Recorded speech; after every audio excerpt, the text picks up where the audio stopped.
이스라엘의 12지파 가운데서 베냐민 지파에 대한 여러분의 기억에는 어떤 것이 있을까요?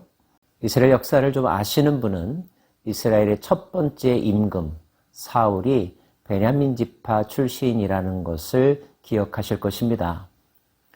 최고의 왕은 아니었지만 최초의 왕이었다는 점에서 사울의 중요성 부정할 수가 없습니다. 그 사울을 배출한 베냐민 지파도 마찬가지이겠죠?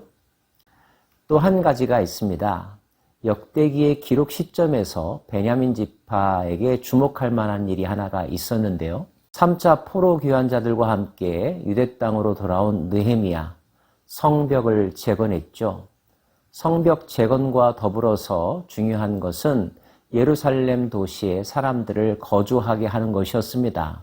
정치적, 종교적 중심지인데 서로들 가서 살려고 하지 않았겠냐고요? 아닙니다. 당시에 예루살렘은 폐허가 되었었고 외적들의 침입이 빈번했었기 때문에 사람들이 꺼려하는 도시였습니다. 예루살렘에 책임지고 살아야 될 사람들이 필요했는데요.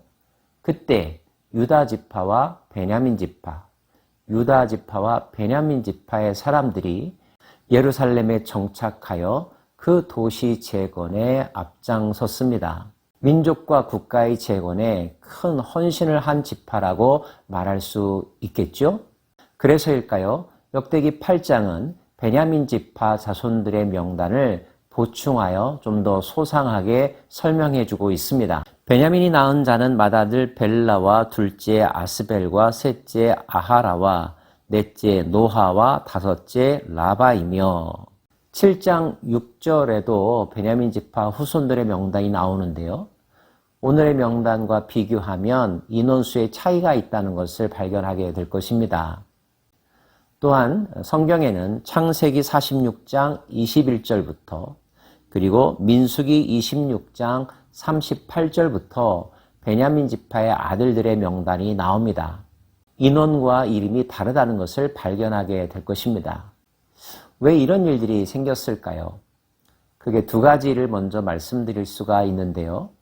히브리 성경에서 아들이라고 번역된 단어는 직계 아들을 의미하기도 하지만 자손이라고 하는 의미로도 해석이 가능하다는 것. 또 하나 히브리 사람들은 이름이 2개 이상인 경우들이 많았다는 것도 말씀드리고 싶습니다.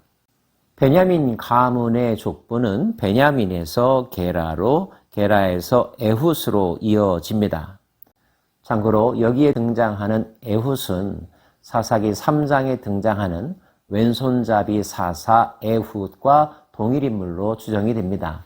사사시대의 이스라엘 민족은 그들의 영적 상태에 따라서 평화를 경험하기도 했고 다른 나라로부터 침공을 받기도 했습니다.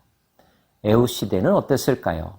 모압 왕 에글론이 이스라엘 민족을 침공했습니다. 8년 동안 그들을 섬겼어야만 했죠. 조공을 바쳤다는 이야기입니다.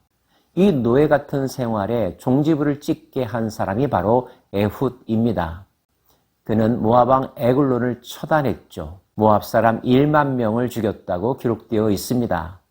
묵상할 만한 한 사람의 이름이 있습니다. 바로 사하라임이라는 사람인데요.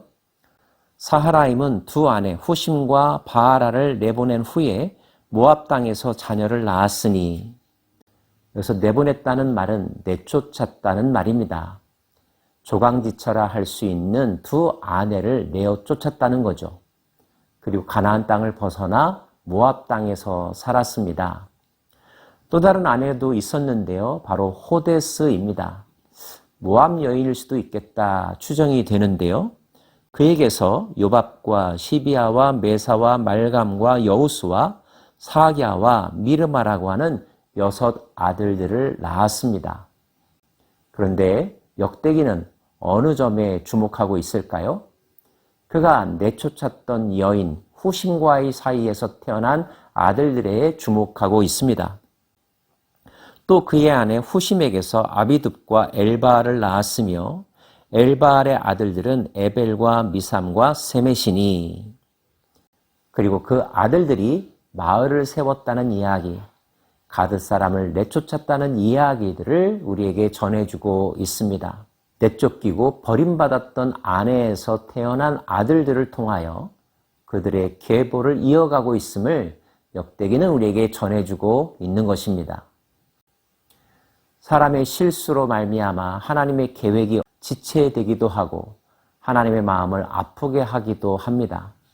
그러나 궁극적으로 하나님은 자신의 뜻을 관철하시고 마지막을 아름답게 만들어 가시죠. 하나님의 거대한 손길과 물길을 막을 자는 없다는 것 마음속에 새길 수 있기를 원합니다.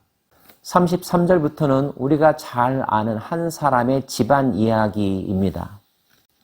넬은 기스를 낳고 기스는 사울을 낳고 사울은 요나단과 말기수아와 아비나답과 에스바를 낳았으며 요나단의 아들은 무리바알이라 무리바알은 미가를 낳았고 사울이라고 하는 사람입니다.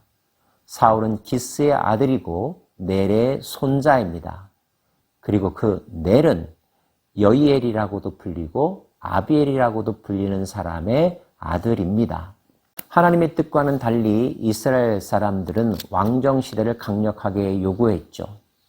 결국 하나님은 사무엘을 통하여 사울에게 기름 부어 그를 이스라엘의 첫 번째 임금으로 세우셨습니다. 첫 번째 임금이 될 때까지의 사울의 행적과 인품은 어디에 내놓아도 부족하지 않습니다. 그는 준수한 외모를 가졌을 뿐만 아니라 겸손한 사람이었고 아버지를 돕는 좋은 성품을 가지고 있었죠. 기름 부음 받았습니다. 성령이 임했습니다. 성령에 충만하게 되자 그는 능력을 발휘하여 그의 민족을 구해냈습니다. 베냐민 지파 출신이라고 하는 핸디캡이 있었지만 사람들의 반대를 뚫고 결국 왕의 자리에 오르게 되었습니다. 사사시대 때 저질렀던 잘못으로 인하여 베냐민 지파는 멸문지화를 당할 위기에 처하게 되었는데 사울로 말미암아 다시 집안이 부흥케 되는 전환점을 맞이하게 된 거였죠. 하지만 사울에 대한 칭찬은 왕이 될 때까지만이었습니다. 왕이 되고 그 자리와 권력에 취해서였을까요? 사울은 자신이 섬겨야 될 진정한 왕이 있다는 사실을 망각했습니다. 교만했고 하나님의 자리를 넘보았습니다. 왕의 자리를 잃을지도 모른다는 두려움과 정적에 대한 질투는 그를 점점 더 괴물로 만들었죠. 결국 그는 왕의 자리를 자신의 아들에게 넘겨주지 못했습니다. 사울과 그의 아들 요나단은 전쟁터에서 함께 죽음을 맞이할 수밖에 없었죠. 사람들은 사울의 다른 아들 이스보셋을 왕으로 추대하고자 했습니다. 하지만 그것은 하나님의 뜻이 아니었죠. 결국 다윗이 이스라엘의 두 번째 왕의 자리에 오르게 됩니다.